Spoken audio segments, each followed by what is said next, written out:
இன்னைக்கு பாலியல் குற்றவாளிகள் எடுத்து பார்த்தா நிறைய. நீ ஏன் பாலியல் குற்றவாளிக்கு அடைக்கலம் கொடுக்க பாத்தீங்கன்னா கடந்த 5 நாட்களுக்கு முன்னாடி இது லைவ் நடந்து சொல்றேன்.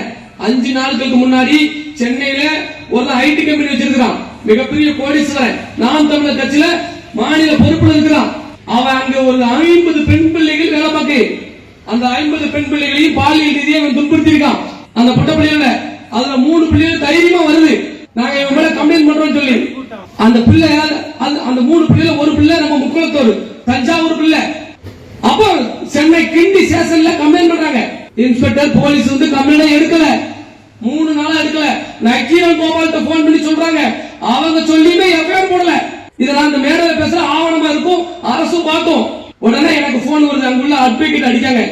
அப்ப அங்குள்ள சொல்ல எப்ப பிவிடின்னு ஒண்ணு இருக்கு, நம்ம சமுதாயத்துக்காண்டி அவங்க எதாவது செய்வாங்க, அது பொட்ட பிள்ளைக்கு ஒண்ணு விட மாட்டாங்க அப்படின்னு சொல்லி சொன்ன உடனே எனக்கு அந்த குடும்பம் கால் பண்ணுது. அந்த குடும்பத்தோட வக்கீல் போன் பண்றாங்க, ஸ்டேஷன்ல இருந்து அடிக்காங்க.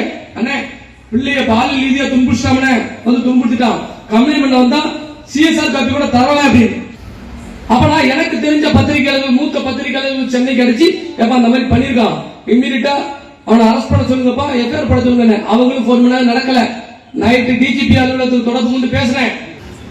24 மணி நேரத்தில் அவனை எஃப்ஐஆர் போட்டு கைது பண்ணலாம் அப்படின்னா நடவடிக்கை நாங்க எடுத்து வேற மாதிரி இருக்கும். புரியுதா?